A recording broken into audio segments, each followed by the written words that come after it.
Le Burkina Faso célèbre les 40 ans de mise en œuvre du programme élargi de vaccination. Un programme qui présente un bilan positif en termes de lutte contre certaines maladies. Le président du Faso a présidé la cérémonie de commémoration dont vous aurez les échos dans quelques instants. L'actualité dans le secteur de l'éducation, ce sont les manifestations des élèves ce jeudi à travers le pays. Des élèves qui continuent de contester les nouvelles réformes annoncées dans le système éducatif burkinabé. Dans ce journal, la réaction du ministre en charge de l'éducation nationale, il sera avec nous dans quelques minutes.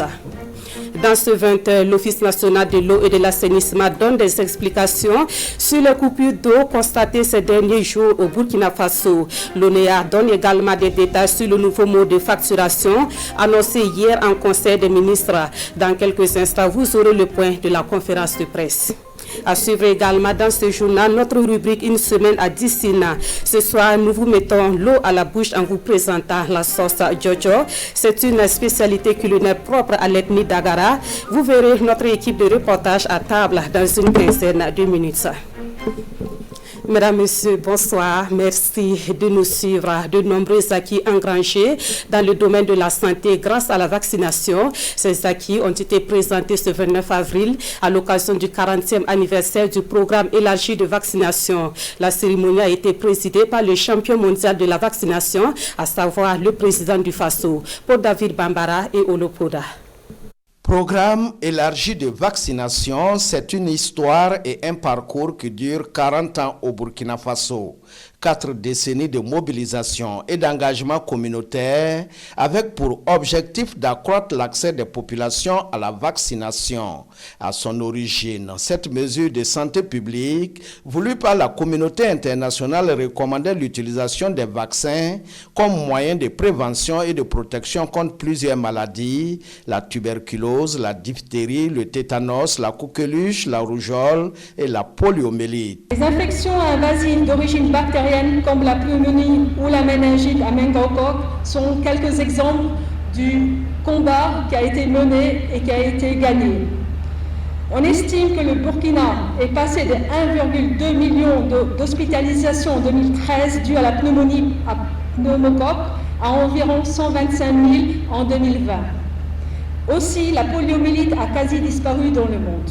De grandes victoires dont se réjouit le Burkina Faso qui a su intégrer dans sa politique publique un agenda de vaccination de plus en plus étendu pour la survie des enfants et la santé des familles. Lutter contre 6 maladies au départ, le programme s'est bonifié au fil du temps et protège aujourd'hui des millions d'enfants contre 11 maladies infectieuses les plus mortelles. Si aujourd'hui le Burkina Faso, où le président est champion en matière de vaccination, ce n'est pas de son fait, c'est du fait du travail qui a été fait par le gouvernement, par le ministère de la Santé, par les agents de la santé à tous les niveaux pour faire en sorte que le vaccin soit accessible et soit équitablement reçu sur l'ensemble de notre territoire. Je dois rappeler que pour l'histoire de notre pays en 1984, nous avons eu ce qu'on appelait la vaccination commando, qui a été une grande œuvre nationale, qui a apporté une base solide pour la continuation du travail. C'est pour dire qu'en matière de vaccination, c'est un travail qui est collectif.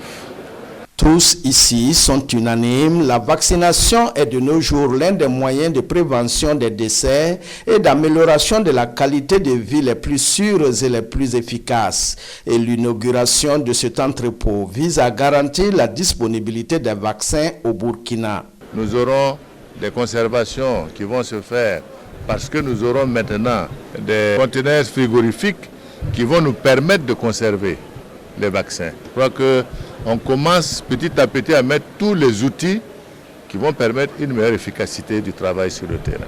À cette célébration, 15 agents ont vu leur mérite reconnu. Ils ont été faits chevaliers de l'ordre du mérite de la santé et de l'action sociale avec Agrave Santé.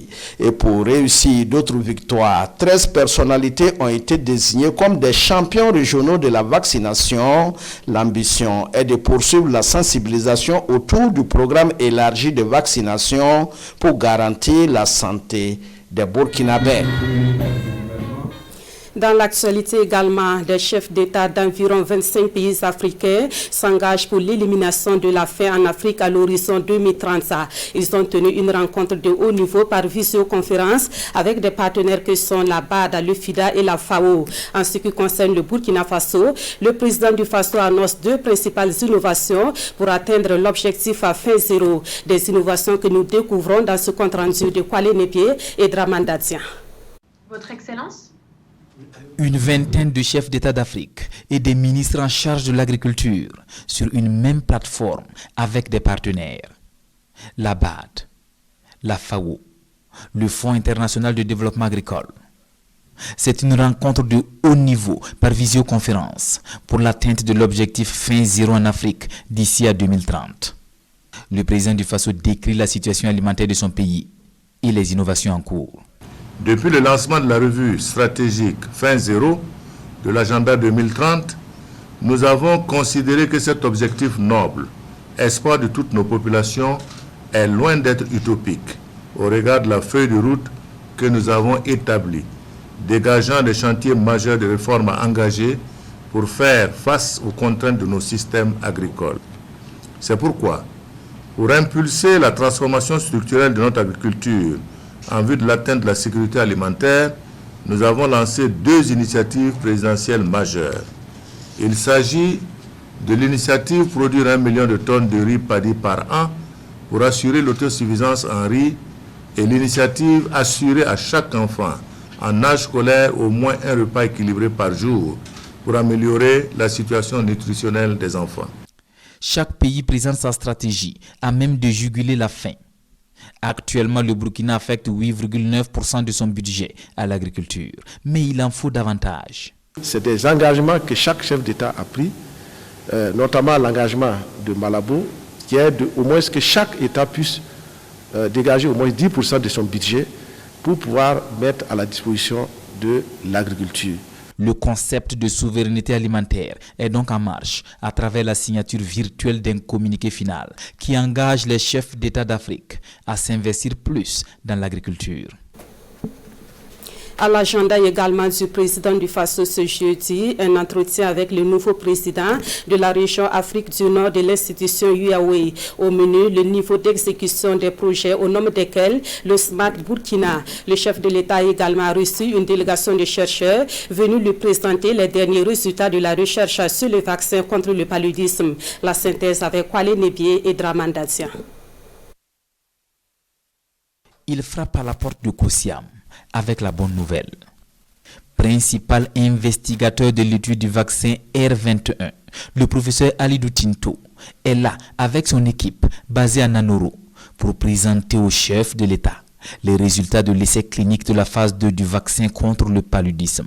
Vaccin qui se révèle efficace à environ 77%, donc au-delà des normes de 75% exigées par l'OMS. Galvanisés, ces chercheurs sont sur le point d'entamer la 3e phase du projet, de concert avec leurs partenaires du Nord. Pour la suite, nous envisageons, avec l'accompagnement toujours du ministère de la Santé et du ministère de la Recherche, initier le processus de phase 3, qui est la prochaine étape qui va nous conduire vers l'enregistrement de ce vaccin dans les 3 années à venir. Cette phase 3 doit débuter en principe la semaine prochaine et nous allons aller sur 2 ans. Et pendant ces 2 ans, nous allons suivre les enfants et collecter toutes les informations justement relatives à leur santé afin d'évaluer au bout de 2 ans si nous allons confirmer les résultats que nous avons obtenus dans la phase 2 actuelle. Le nouveau président de la région Afrique du Nord de Huawei vient se présenter au président du Faso avant de prendre langue avec les ministères et institutions impliquées dans la mise en œuvre du projet Smart Burkina. Donc c'est très important pour moi de visiter le Burkina Faso pour m'assurer que les projets sont bien délivrés et pour être sûr que nous sommes bien alignés sur la vision de son Excellence, Monsieur le Président. Je suis également venu pour discuter avec les différents ministres en charge des différents projets pour voir comment est-ce que nous pouvons rendre le Burkina beaucoup plus équipé en technologie pour être un pays beaucoup plus smart. Le projet Smart Burkina Mise sur la technologie chinoise pour renforcer le système de protection des personnes et des biens sur toute l'étendue du territoire national. L'actualité à l'Assemblée nationale, c'est l'adoption ce matin de la loi portant prorogation du mandat des conseillers municipaux et régionaux. Cette prorogation d'un an permettra au gouvernement d'opérer des réformes avant la tenue des élections municipales. Ces élections devront désormais se tenir le 21 mai 2022. Le point de la plénière avec Rasmani Zondi et Aimé Solange Adjigma. C'est à l'unanimité que les votants du jour ont adopté la loi portant prorogation du mandat des conseillers municipaux régionaux. Cette prorogation d'un an va permettre au gouvernement de mieux cerner l'impact de la situation sécuritaire sur les communes affectées par les mouvements de population et d'engager certaines réformes pour des élections transparentes et apaisées. Et la date butoir, c'est le 21 mai 2022. L'année que nous avons obtenue va nous permettre de relire, même à minima, le code électoral, de relire le code général des collectivités territoriales, dans le sens d'améliorer le dispositif électoral, notamment sur la question de l'élection, du mode d'élection des présidents des collectivités, c'est-à-dire des maires et des présidents des conseils régionaux. En tout cas, de plus en plus, nous sommes convaincus qu'il était nécessaire que l'élection de ces personnalités-là se fasse au suffrage universel direct. L'introduction du suffrage universel direct comme mode d'élection des exécutifs locaux, une fois adopté, va permettre de disposer des conseils de collectivités plus stables. Cela permet de mieux légitimer les exécutifs municipaux. Ça permet de stabiliser le fonctionnement des collectivités en évitant que chaque jour le maire soit obligé de voir s'il a des conseillers frondeurs ou pas. Et comme on le sait, s'il y a une fronde, elle se matérialise par une motion de défiance. Avec cette nouvelle modalité que nous sommes en train de proposer, cela ne sera plus possible et le maire donc aura les coudées franches, le maire ou le président du conseil régional, les coudées franches pour mieux travailler. Cette prorogation d'une année permettra également aux acteurs politiques et institutionnels d'engager des réflexions pour pallier les difficultés liées à l'application de la loi portant fixation du quota genre pour plus de représentativité du genre au soir des élections de mai 2022. Autre titre de ce 20h et on parle une fois de plus des dysfonctionnements à l'Office national de l'eau et de l'assainissement. Ces dernières semaines, des perturbations ont été constatées dans la fourniture de l'eau, particulièrement dans la ville de Ouagadougou. L'ONEA s'en explique et donne également des éclairages sur la nouvelle formule de facturation qui s'annonce. Le point de la conférence de presse avec Amadou Ilboudo et Sébastien Zongo. L'Office national de l'eau et de l'assainissement présente un effectif d'abonnés qui est passé de 185 000 en 2010 à 510 000 en 2020, soit un accroissement de 275% sur 10 ans. Face à cette évolution et aux perspectives et tenant compte d'impératifs de gestion, l'ONEA est passé en mars 2020 du mode de relevé mensuel à celui bimestriel dans 26 de ses 58 centres. Un système qui a révélé des problèmes à deux niveaux selon la nationale de l'eau. Au niveau de la clientèle, la nécessité d'établir un état initial a révélé des défectuosités du système de comptage dans certains domiciles, les fuites non gérées ainsi que des fraudes de tout genre. Au niveau de l'ONEA, le relevé bimestriel a mis en nu l'indélicatesse de certains agents qui alimentaient le système de facturation avec des données fictives pour diverses raisons et la fragilité du contrôle qualité interne du mécanisme de facturation. La persistance des plaintes a commandé l'organisation d'un atelier les 14 et 15 avril dernier sous le thème « Le relevé bimestriel, perspective pour améliorer la satisfaction des clients ». Les travaux ont produit 4 conclusions avec un nouveau scénario de relevé des compteurs selon les conférenciers. Le nouveau scénario proposé supprime les estimations et retient que les relevés se feront une fois tous les 2 mois.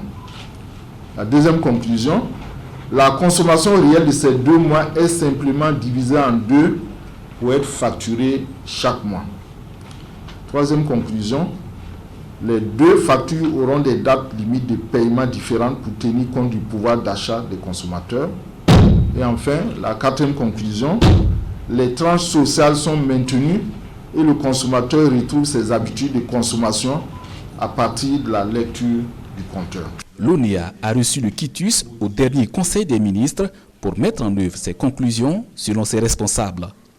Ils ajoutent que l'Office se donne 2 mois pour traiter les plaintes relatives à cette question de facturation. Les responsables de l'ONEA précisent que les perturbations de l'approvisionnement en électricité perturbent aussi celui de l'eau. Ils réaffirment l'engagement de la Nationale de l'eau à fédérer les énergies pour le mieux-être des populations. Je vous l'annonçais dans les titres à l'appel des associations des scolaires. Les élèves sont encore sortis aujourd'hui pour protester contre les réformes engagées au ministère de l'Éducation nationale, notamment la réforme du bac et du BEPC. Des incidents sont signalés un peu partout dans le pays. Une élève de la classe de 3e est même décédée à Kongoussi dans le BAM ce matin lors d'un mouvement de foule. Et comme annoncé, nous recevons le ministre en charge de l'Éducation nationale, professeur Stanislas Ouaro. Bonsoir. Bonsoir, Nathalie Kaouré. Alors déjà, est-ce que vous savez les circonstances dans lesquelles cet élève de Kongoussi a trouvé la mort?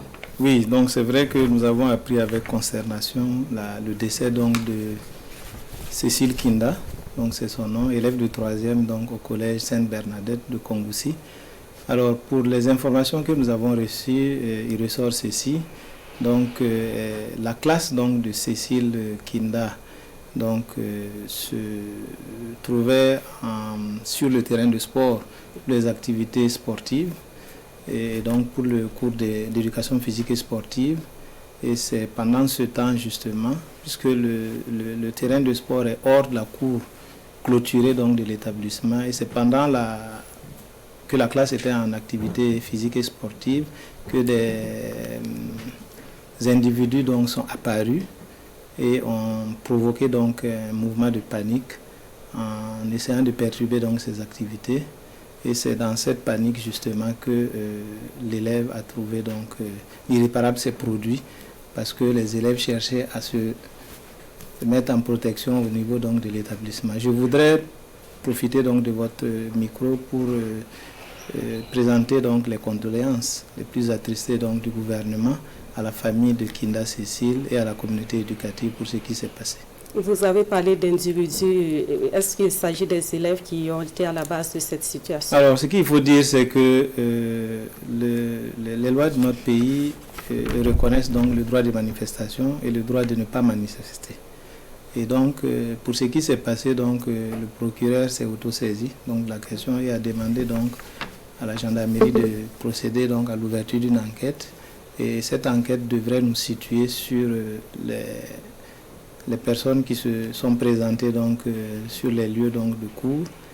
Et nous espérons effectivement que ces enquêtes permettront d'identifier ces personnes afin que ces personnes répondent de leurs actes donc, devant la justice. Alors, je l'avais dit, les élèves qui continuent donc de dénoncer les réformes engagées et par le ministère de l'Éducation nationale, on dira par le gouvernement. Quelle est votre réaction par rapport à ces contestations qui continuent? Alors, ce que je voudrais déjà dire, c'est que ce n'est pas nouveau, les réformes dans un système éducatif, et ces réformes ont pour objectif donc, de tenir compte de l'environnement national et international, de l'évolution des choses et de la dynamique aussi d'évolution donc des sciences, d'éducation et tout. Et moi, je me souviens que lorsque je faisais le BPC, le second était à l'oral. C'était le français et les mathématiques. Et donc, il y a un certain nombre de réformes qui sont engagées en tenant compte d'un certain nombre de réalités. Et ces réformes-là, ce sont des réformes qui sont réfléchies, mûries, discutées, amendées et proposées par nos encadreurs pédagogiques et nos enseignants sur le terrain. Donc, il n'est pas possible qu'on se retrouve donc à discuter avec des élèves sur la façon dont ils doivent être évalués, sur la façon dont donc, ils doivent donc être appréciés et tout. Et donc, il appartient donc à ce corps-là de pouvoir faire le travail. Et ce travail a été fait. Maintenant, notre rôle, c'est de sensibiliser davantage et d'expliquer le bien fondé de ces réformes. il y a pas mal de réformes donc, que nous avons engagées et que nous mettons en œuvre. Et donc ces réformes n'ont pas pour objectif donc d'empêcher un élève de réussir à ses examens, mais c'est de tenir compte donc de l'équité, mais aussi d'améliorer les résultats scolaires. Vous savez, nous sommes en pleine réflexion actuellement sur la question de l'harmonisation des coefficients au BPC, au poste primaire, de façon générale, de la 6e en 3e, parce qu'à ce niveau-là, il n'y a pas de spécialisation. Et donc, certains considèrent que les coefficients doivent être harmonisés pour éviter qu'on ait des coefficients 5 en maths, en français ou en PC, coefficient 4 et qui n'est pas ailleurs. Donc, toutes ces réformes-là sont pensées pour ça. Et donc, nous discutons avec donc, les encadreurs pédagogiques, les enseignants, pour mettre en œuvre ces réformes-là à l'endroit donc, et en faveur donc, des élèves. Et donc, pour nous, chacun doit rester dans son rôle et les élèves doivent rester dans leur rôle. C'est pour cela que nous appelons ces élèves-là à savoir raison garder et à éviter justement donc, ces manifestations-là qui perturbent et qui créent le désordre dans le pays et les rassurer aussi que ces réformes n'ont pas du tout pour objectif donc d'empêcher qui que ce soit de ne pas réussir ses examens. Alors, Monsieur le ministre, les examens, c'est dans un peu moins de 2 mois. Est-ce qu'avec cette situation, vous êtes sûr que ces examens pourront se dérouler normalement? Non, si j'étais devin, j'allais vous dire oui. Donc, je ne peux même pas vous garantir que moi, je serai là demain ou après-demain. Mais ce qui est sûr, c'est que nous préparons sereinement ces examens. Donc, nous avons pour les différents examens déjà fait le choix des sujets. Nous sommes en plein tirage donc, de ces sujets. Et donc, nous pensons que ça va bien se passer. Ce que je voudrais dire, c'est que il faut que ces élèves-là évitent ces manifestations. Le Burkina a connu trop de morts liées à la crise sécuritaire. Et il n'est pas bon que ces manifestations viennent en rajouter. L'autre aspect que je veux ajouter, c'est que à l'attention donc des élèves en lien avec donc justement ces différentes manifestations-là, c'est de leur dire que les examens sont en train de se préparer dans de bonnes conditions. Et l'année dernière, en lien avec la crise sanitaire, on a failli perdre l'année scolaire. Et nous avons ensemble travaillé à réussir cette année scolaire-là. Et cette année, nous avons la chance que l'année scolaire, malgré les perturbations que nous constatons, se passe assez bien. Et il est souhaitable que nous travaillons tous à ce que cette année-là se termine pour le bonheur des élèves et le bonheur donc des parents d'élèves de notre pays. Et je voudrais lancer un appel justement donc, aux parents d'élèves afin qu'ils puissent accompagner donc, le processus, comme certains le font déjà. Mais aussi, je voudrais dire quelque chose que nous avons constaté aujourd'hui, c'est que certains enseignants ne se sont pas présentés dans les établissements. Pour quelles raisons, on ne sait pas. Et donc, j'ai instruit donc, le secrétaire général à l'effet de demander au chef d'établissement, de demander à tous les enseignants qui devraient être en poste et qui ne l'ont pas fait, donc de pouvoir s'expliquer. Peut-être qu'il y avait des raisons fondées, mais s'il n'y a pas de raison, on pourrait penser que c'est en toute complicité, alors que les enseignants, en tout cas pour le moment, je n'ai pas reçu donc, de documents indiquant que les enseignants sont concernés par les manifestations qui ont été organisées par donc, quelques associations donc, de scolaires de notre pays. Et donc c'est vraiment dire que dans le cadre donc, de leurs attributions, ils doivent être présents, même si les élèves ne sont pas là. Et ça, c'est important qu'ils puissent le respecter aussi. Merci. Merci beaucoup, Monsieur le ministre, d'être passé. C'est moi qui vous remercie. Voilà, nous parler donc de la situation qui prévaut au niveau de votre département ministériel, le ministère en charge de l'éducation nationale.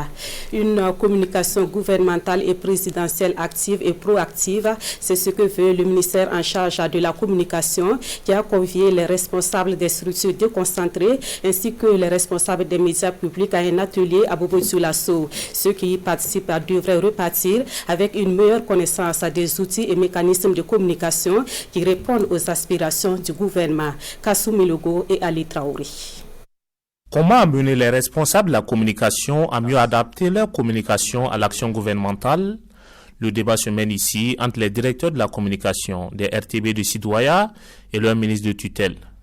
Une occasion pour ces participants de s'approprier les mécanismes et outils pour une communication gouvernementale et présidentielle active et proactive. Il s'agit pour nous de faire en sorte que les décisions et les politiques publiques qui sont mises en œuvre dans notre pays puissent être portées, j'allais dire, d'une façon cohérente, d'une façon coordonnée par l'ensemble des acteurs.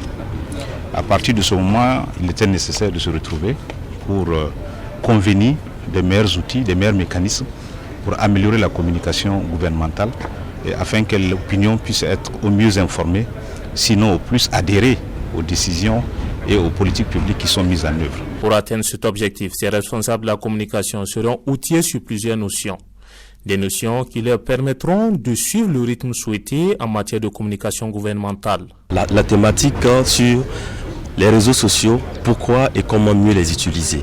Il s'agissait en fait de présenter déjà les avantages des réseaux sociaux, du moins des médias sociaux dans leur ensemble, et maintenant leur donner en fait des astuces et les procédés qu'ils pourraient mettre en œuvre pour pouvoir mieux les utiliser afin d'assurer une communication des plus proactive en fait dans le but de rentrer dans la ligne qu'a tracé en fait le ministère en organisant en fait cet atelier. Au sortir de cet atelier donc, les participants devraient être aguerris pour répondre favorablement aux aspirations du gouvernement en matière de communication.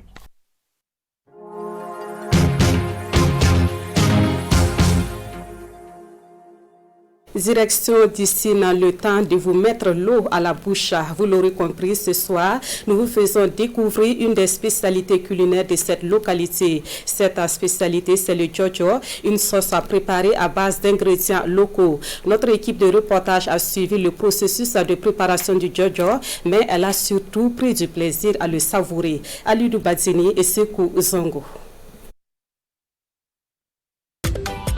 Dimanche, le jour se lève sur Dissine. Dans la famille d'Abiré, au menu du déjeuner, plutôt à la sauce jojo, un mets typiquement d'Agara.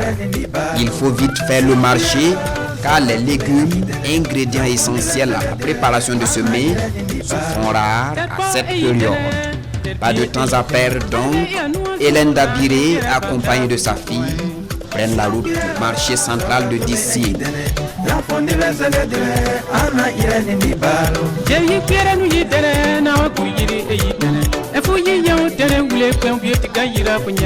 Sur place, grillé vite fait, des feuilles par-ci par-là, des aubergines locales, des arachides et autres condiments, et le panier de la ménagère est garni.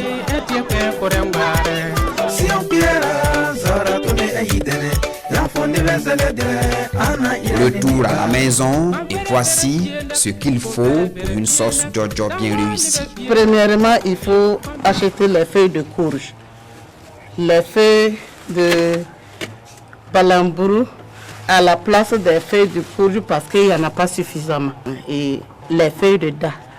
Et maintenant, pour donner du goût, on met l'arachide. Et l'arachide et les aubergines locales. Et un peu d'oignon, ça c'est pour améliorer. Sinon, nos parents ne faisaient pas ça. C'était très simple. Tous ces condiments réunis, il faut enlever les feuilles, les laver, les couper. Pendant ce temps, une marmite contenant de l'eau est au feu.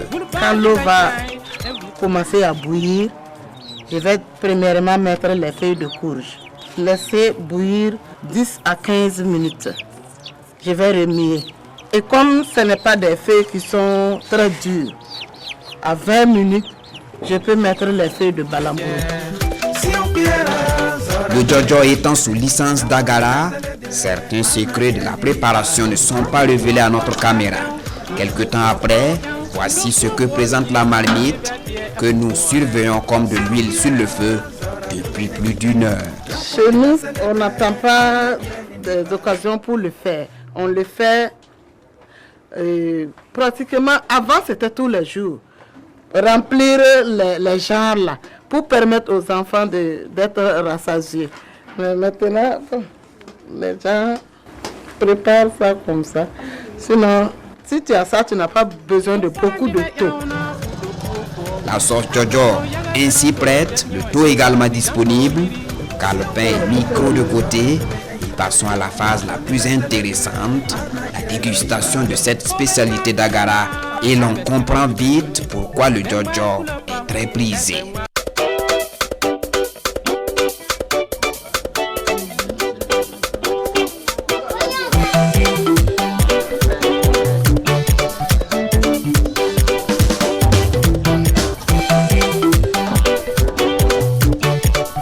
Comme vous venez de voir, c'est ainsi que se prépare La sauce Jojo, une spécialité d'Agara. Le goût, la saveur de cette sauce qui s'accompagne avec du thau. Posez-moi la question et je vous réponds tout de suite. C'est un délice. Je vous invite alors à découvrir ce mets typiquement d'Agara.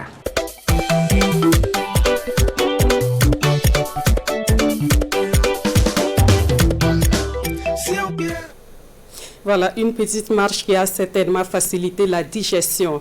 Dans l'actualité également, l'Office national d'identification tient sa session annuelle à Bobo-Dioulasso. C'est une session qui sert de cadre pour former les agents intermédiaires de l'ONU sur les nouvelles techniques de collecte des données. C'est en cela qu'ils pourront répondre aux attentes des populations en matière d'établissement de documents d'identité. Hassan Gourabou et Ali Traouri. Ils sont tous des agents des centres intermédiaires de traitement de données de l'Office national d'identification. Venus de tout le Burkina, cette cinquantaine de participants sont réunis pour leur session annuelle. Ces agents constituent en fait nos correspondants techniques au niveau provincial.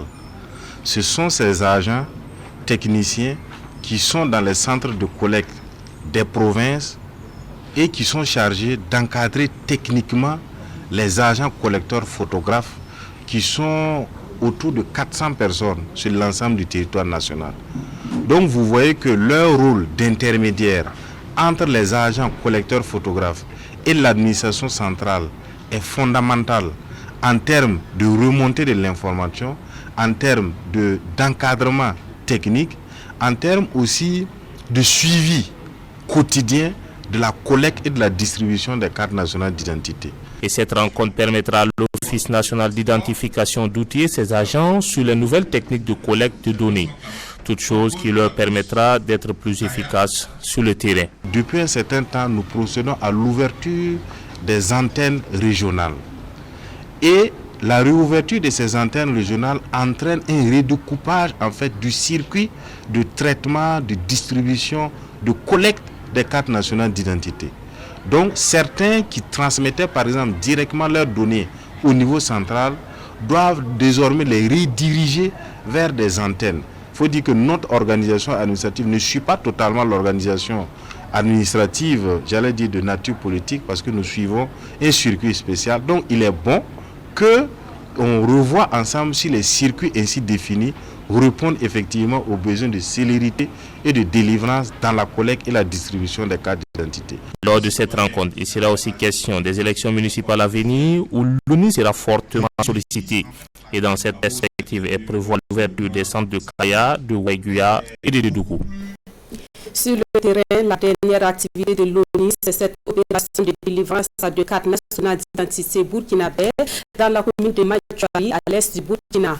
Au total, 700 citoyens de la localité ont pu déjà entrer en possession de leur CNIB sur près de 3000 dossiers reçus. L'opération a pu se tenir malgré le contexte sécuritaire difficile dans la zone. Aruna Kabouré et Ibrahim Sanou.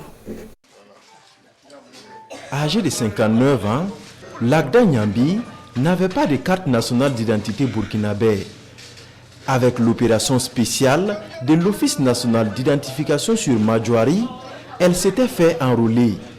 Aujourd'hui, c'est avec joie qu'elle reçoit les sésames précieux. Si je devais aller à Fada ou à Pama, ce serait compliqué. J'allais débourser les frais de transport et il y a l'insécurité aussi. Nous vous remercions beaucoup.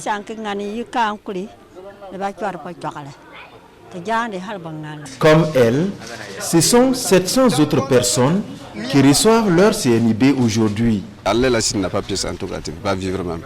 Tu ne peux pas dire que tu ne peux pas promener, tu n'arrives même pas à vivre. Il y a un tel coin quand tu raves en tout cas. Si tu n'as pas pièce là, en tout cas, c'est la mort directe. Je pense que la population est tellement satisfaite jusqu'à là où moi, je ne sais pas comment me réjouir dans cette satisfaction. Les opérateurs de l'ONU ont séjourné dans cette zone 3 semaines. Près de 3000 dossiers de demande de CNIB ont été traités. La CNIB est un droit pour tout Burkinabé. C'est des Burkinabés qui sont à Madjouari. Donc il est de notre devoir d'effectuer le déplacement. Quel que soit le risque que vous dites, nous sommes prêts à effectuer ce déplacement pour venir à Madjouari, n'importe où s'il y a des Burkinabés qui y vivent. Située à 187 km de Fadangourma, la commune de Madjoari est difficile d'accès à cause de l'insécurité. C'est par voie aérienne que toute l'opération s'est déroulée. Justement, le contexte de l'insécurité que connaissent certaines localités du Burkina Faso est une situation qui mobilise les structures intervenant dans la promotion de la paix. C'est le cas de l'organisation internationale Interpeace qui a été sur le terrain pour identifier les facteurs de conflit et la résilience au Burkina Faso. Après un travail de 18 mois sur le terrain, l'organisation a produit un rapport qu'elle a remis ce jeudi aux autorités burkinabées, Konsun Koulibaly et Sekou Zongo. Avec cette remise de rapport sur les facteurs de conflit et la résilience au Burkina Faso, l'organisation internationale Interpeace joue sa partition dans la consolidation de la paix au Burkina Faso.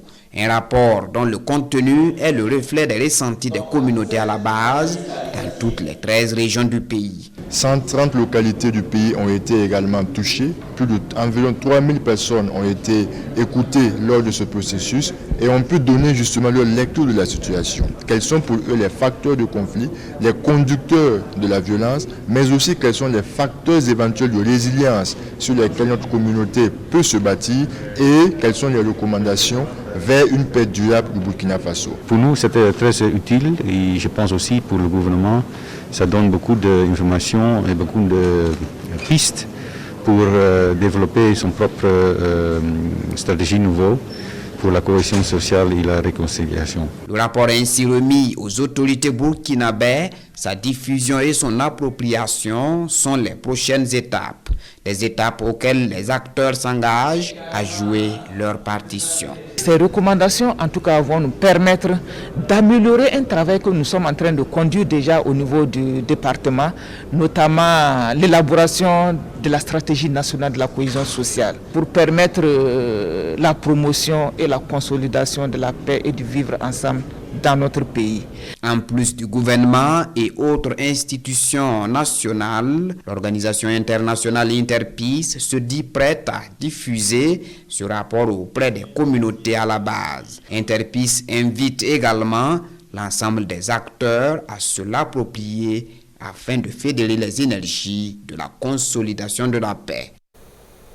Dans l'actualité également, la République de la Corée du Sud apporte son soutien au Burkina Faso pour la riposte à la pandémie du Covid-19. Elle fait au ministère de la Santé un don de 250 kits de dépistage. La cérémonie de remise est intervenue le 26 avril dernier. Nous voyons cela dans ce compte-rendu de Konsun Koulibaly et Draman Guéné. La Corée du Sud se tient aux côtés du peuple burkinabé dans la lutte contre le Covid-19. Un accompagnement qui se traduit par ce don de kits de dépistage au profit du ministère de la Santé. Aujourd'hui, ils ont envoyé les tests pour pouvoir bénéficier, pour pouvoir faire des tests de dépistage de 24 000 personnes. Je pense que ce n'est pas anodin. Et voilà, je tiens à les remercier. Et en plus de cela, ils ont octroyé 200 millions de dollars à 53 pays africains, dont le Burkina Faso. 250 kits de dépistage du Covid-19 au profit du peuple burkinabé, signe de la vitalité des relations entre le Burkina et la Corée du Sud. Grâce à ce don, nous allons renforcer les capacités diagnostiques de nos établissements sanitaires, ce qui contribue à riposter contre la Covid-19. Ils ne sont pas à leur premier don. Déjà en août dernier, lorsque nous étions devant une situation de crise, de rupture de réactifs, la Corée du Sud faisait partie des pays qui étaient venus très rapidement pour apporter donc de la résilience à notre système de santé.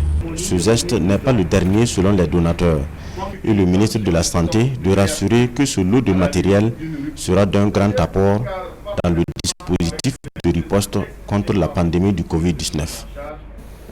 La ville de Ouayouguya, dans la région du Nord, abrite depuis ce matin la première édition de la foire au savoir organisée par le projet Nertamba. Thème de cet événement, promouvoir l'innovation pour renforcer la résilience des populations rurales face aux chocs climatiques, sécuritaires et alimentaires. C'est un cadre de partage d'expériences et de savoir en vue d'améliorer les conditions de vie des populations des zones rurales. Constantin Ouedraogo, Abdullah Rasmane Zongo. Faciliter et consolider le partage des savoirs au sein du monde rural, tel est l'objectif général de la première édition de la foire au savoir, ouverte dans la cité de Nabakango ce 29 avril. L'initiative est une première du genre au Burkina Faso et la cérémonie a été cadencée par des panels, mais aussi par une coupure de ruban suivie d'une visite.